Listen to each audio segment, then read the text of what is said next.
로저스는 아이들이지만 정말 존중해 줘야 한다고 했습니다. 이 세상에서 똑같이 생긴 사람은 아무도 없고 그래서 너는 특별한 거야. 이 메시지를 항상 강조했어요. 사람마다 그 속에 진주가 들어 있습니다. 악한 사람이든 선한 사람이든 누구나 장점과 단점이 있기 마련입니다. 사람 안에서 진주를 찾아내는 능력이야말로 가장 가치 있는 능력입니다. 그것이 로저스 아저씨의 믿음이었어요. 그는 장애가 있는 아이도, 공부 못하는 아이도, 상처와 분노가 있는 아이도 있는 그대로 사랑하고 품어주며 기다려주었습니다. 세상에 똑같은 사람은 아무도 없어서 그래서 우리 모두는 특별하다고 했습니다.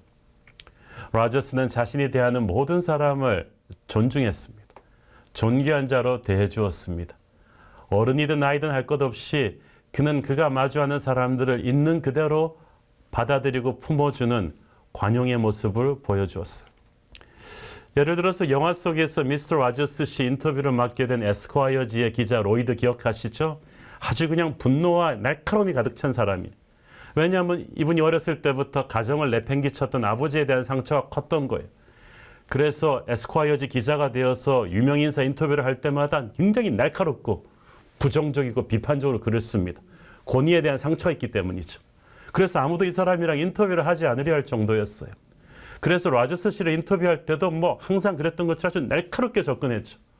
그런데 그가 아무리 로저스 씨를 찌르고 탓하는 말을 해도 로저스는 일관되게 온화하게 웃으면서 진심을 다해서 로이드, 당신을 알게 되어서 감사해요. 우리의 만남에 감사해요. 너의 의견에 감사해요. 이런 말들을 계속해 주었습니다. 로이드가 막 흔들렸죠. 우리가 우리를 좋아해 주는 사람, 친절히 대해주는 사람에게 사랑을 베풀 수는 있지만 우리를 힘들게 하는 사람도 이렇게 사랑하기는 쉽지 않거든요. 근데 로저스 씨가 그렇게 했어요. 모든 사람을 존중하고 사람 있는 모습 그대로를 품는 관용을 보여주었습니다. 모든 일을 자신의 이웃으로 삼아 사랑하는 예수님의 사랑을 그냥 나타낸 거죠. 그렇기 때문에 로저스 앞에서는 날카롭고 강직했던 이 로이드 같은 사람들도 어린아이가 돼서 마음 문을 열곤 했습니다. 그의 따뜻한 사랑은 상대가 스스로 자기가 누구인지를 그냥 알게끔 만들어 주었습니다. 로저스 씨는 사람이 자기의 있는 모습 그대로 받아줬을 때 비로소 성장할 수 있다고 믿었어요. 이런 맥락에서 그는 부모들이 자녀를 양육하며 할 수 있는 가장 큰 실수는 바로 자기 어린 시절을 기억하지 못하는 것이라고 말했습니다. 그래서 로저스 씨가 항상 부모들한테 하는 말이 있어요. You were once a child too. 당신도 한때는 어린애였습니다. 어린 자녀를 이해하고 기다려줄 수 있는 여유는 바로 개구리 올챙이적 시절을 생각하는 거죠. 나도 한때 어린애였다고 기억하는 거예요. 로저스 씨가 가장 좋아했던 책 중에 하나는 생덱쥐베리의 어린 왕자죠.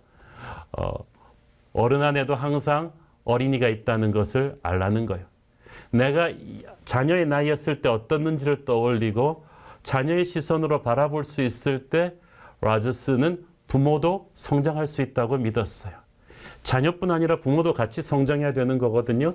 자녀를 있는 그대로의 모습으로 품어줌으로써 부모 자신의 모습도 있는 그대로 품어줄 수 있게 되는 거죠.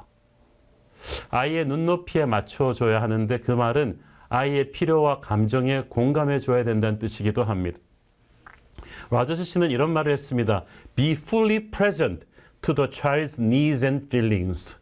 아이의 필요와 감정에 온전히 열려 있어라고 말하고 했는데 여기서 fully present라는 말은 그냥 몸만 거기 있지 말고 온 마음을 다해서 자녀에게 집중하라는 뜻이에요.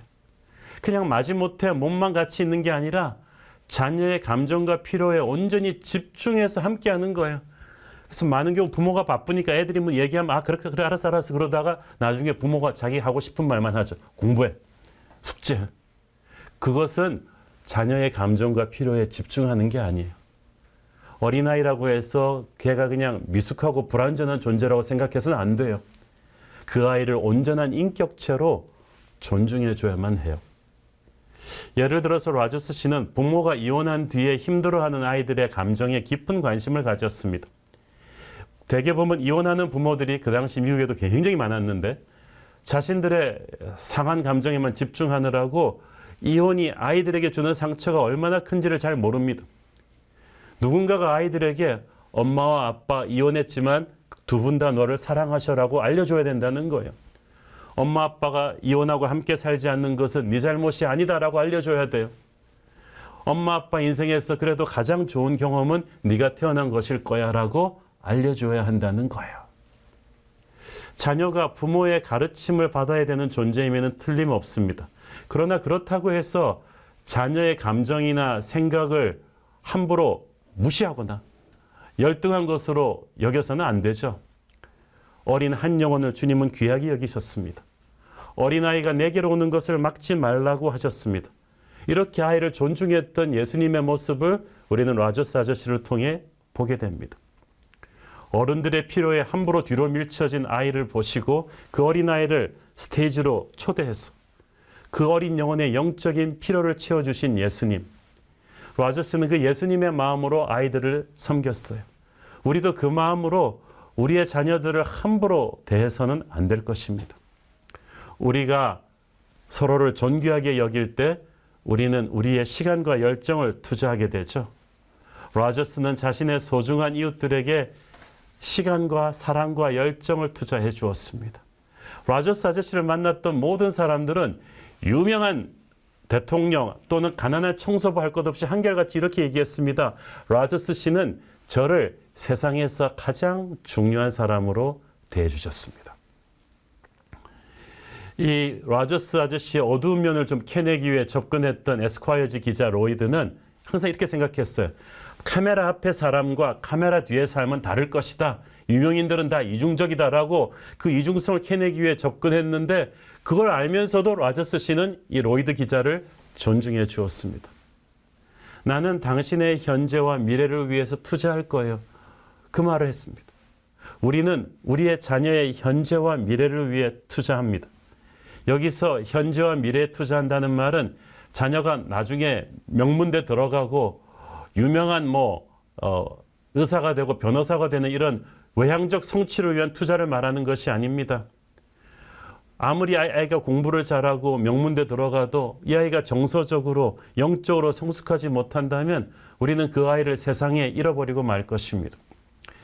그 당시 라저스 아저씨의 그 네이버후드 프로그램과 함께 미국의 어린이 TV 프로그램 양대 산맥 중 하나였던 세서미 스트릿이 있었습니다. 또 그 이후에 있었던 수많은 어린이 프로그램이 있었는데 대부분 세상적인 정보와 지식을 빨리 취득하는 교육이었어요. 숫자를 세는 법, 알파벳 말하는 법, 기본적인 사회의 규칙을 가르쳤지만 그 누구도 아이들이 자신을 있는 그 모습 그대로 사랑하는 법을 가르치지 않았어요. 자신의 감정을 솔직히 마주하는 법도 가르치지 않았어요. 그런 세상의 교육과 맞서서 라저스는 일평생을 어린아이들로 하여금 자기가 특별한 존재이며 사랑받는 존재임을 알 수 있도록 해야 된다고 가르쳤습니다. 자신의 감정의 상처와 내면의 것들을 솔직하게 마주할 수 있도록 표현할 수 있도록 해주었습니다. 현대사회에서 tolerance, 관용이라는 것은 너 네가 하고 싶은 대로 해. 나도 내가 하고 싶은 대로 할게. 우리 각자 서로 영역을 침범하지 않는 거야. 라고 말하는 것이 관용이라고 생각합니다. 그러나 이 말은 진정한 관용이 아니죠. 그 말의 이면에는 네가 무엇을 하든 내게 해가 되지만 않는다면, 나의 영역을 침범하지 않는다면 난 상관없어. 라는 서로를 향한 무관심이 깔려 있습니다. 그러나 라저스 아저씨가 보여주었던 관용, 우리 예수님이 보여주신 관용은 이런 비뚤어진 관용이 아니죠. 내 이웃을 있는 모습 그대로 사랑하고 품고 이해하는 관용입니다. 우리의 가장 가까운 이웃은 우리 가족이죠. 내 옆에 있는 가장 가까운 이웃을 존귀하게 여기고 사랑으로 품고 감사할 수 있는 우리 뉴젠 가족이 되기를 바랍니다. 프레드 라저스 아저씨의 그런 힐링 메시지도 필요하지만 또한 우리는 이제 비전도 필요합니다. 우리가 계속해서 상처를 치유받는 단계에만 머물러 있기를 원한다면 그것은 축구에서 공격은 하지 않고 수비만 하겠다는 뜻과 마찬가지죠. 그러나 복음은 우리에게 힐링에만 머무르라고 말하지 않습니다. 우리는 모두 주님을 만나기 전에는 상처 입은 자들이었어요. 몸과 마음도 모두 상처 입고 아픈 자들이었으나 성령께서 우리의 상처를 치유해 주시고 회복해 주셨습니다. 미스터 라저스 아저씨는 사실 상징적으로 성령께서 우리에게 하시는 일, 예수님이 우리 곁에 계셨으면 하시는 일들을 보여준 거예요. 그리고 이 성령의 치유에는 목적이 있습니다. 바로 회복된 뒤에 하나님의 사명을 감당하고 앞으로 전진하라는 비전이에요. 우리의 목적은 생존이 아닌 부흥입니다. 초대교회를 생각해 보면 얼마나 상처가 많았습니까? 예수 믿기 때문에 직장도 잃죠, 가족이 찢어지고 생명을 위협당하기까지 했습니다. 그러나 그런 핍박과 고난 속에서도 그들이 모든 것을 극복하고 꺾이지 않은 것은 그들에게 비전이 있었기 때문입니다. 땅끝까지 가서 제자를 삼으라는 지상 명령, 그것이 주님이 우리 모든 크리스찬들에게 주신 비전 아니겠습니까? 이 비전은 예수님을 믿는 우리 모두에게 동일하게 주신 비전입니다. 이 비전을 이루기 위해서 우리는 가정에서도 부흥을 꿈꿔야 합니다. 가정이 말씀 위에 세워져야 하는 이유, 성령으로 충만해야 하는 이유, 자녀를 믿음으로, 말씀으로 양육해야 하는 이유가 바로 이 비전이 있습니다. 가정이 하나님의 비전을 붙잡고 나아가는데 가장 중요한 역할을 하는 것이 양육이죠. 여태껏 교회에서는 얼만큼 성경을 배웠는가, 어떤 제자훈련 코스를 끝냈는가를 두고 양육을 받았는가를 측정했습니다. 그리고 그 양육 코스를 어느 정도 수료하고 나면 이 사람은 영적으로 성숙할 것이라고 생각했는데 그게 꼭 아니죠. 중요한 건 삶이에요. 아멘 다음이 중요합니다. CS를 수료하고 커피 브레이크 성경 공부들을 많이 해도 삶이 변하지 않는다면 그 양육은 실패한 것입니다. 내가 가정에서 부모로서 얼마나 변했는가, 어떤 남편, 어떤 아내가 되었는가, 직장에서 나는 얼마나 정직한 직장인, 사람을 세워주는 직장인이 되었는가가 중요합니다. 우리 아이들이 명문대 가는 것 이상으로 중요한 것은 인생의 모든 영역에서 하나님의 빛을 발하는 것입니다. 자기밖에 모르는 명문대 출신 엘리트들이 우리 사회를 망치고 있는 뉴스를 우리는 지금도 매일 접하고 있지 않습니까? 우리는 아이들이 학교 성적표만이 아닌 인생 성적표 전체에서 성공하기를 위해 기도해야 합니다. 다니엘의 특징은 영성과 현실의 절묘한 균형을 잡고 있었다는 거죠. 하루 3번씩 하나님과 기도 가운데 깊이 예배하는 사람이었고 하늘이 열리는 환상을 보는 사람이었죠. 그러나 그는 환상을 본다고 출근을 늦게 한 적이 단 한 번도 없었습니다.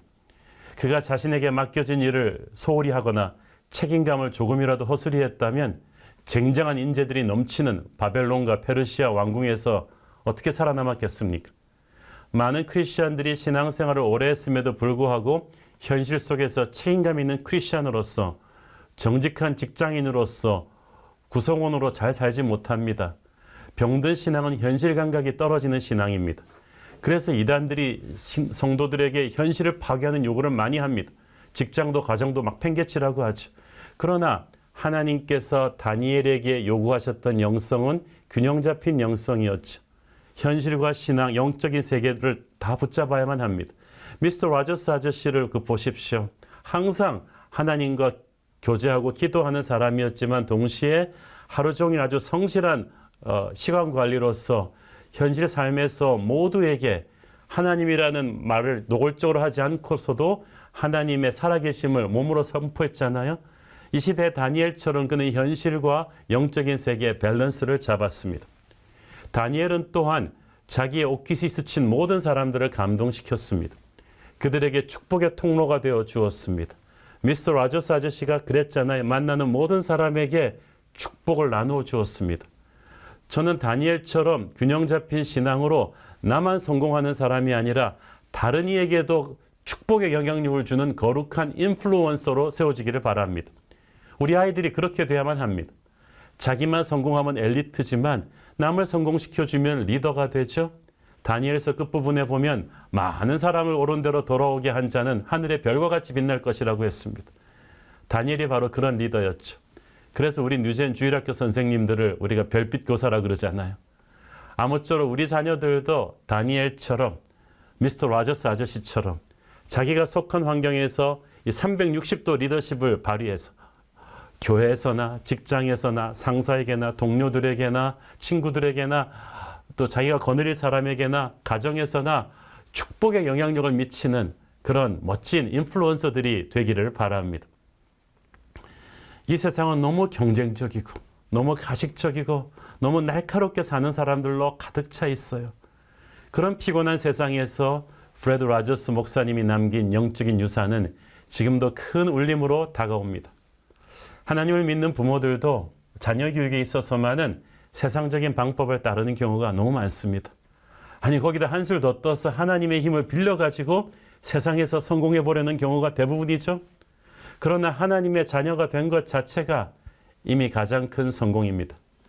우리나라의 높은 교육열이 한강의 기적을 이루는 데 큰 역할을 했죠. 그러나 우리 부모들이 너무 우리 자녀들을 성공하라고 몰아붙이고 있다는 느낌이 듭니다. 프레드 라저스 아저씨가 남긴 메시지는 마치 예수님께서 우리에게 좀 천천히 가. 아이들은 기계가 아니야. 있는 그대로 사랑하고 기다려줘. 아이들을 축복해. 있는 그대로 안아줘. 라고 말씀하시는 듯한 느낌입니다. 우리 모두 주님의 음성을 깊이 가슴에 새기며 우리 자녀들을 대해야 될 것입니다. 축복합니다. 감사합니다.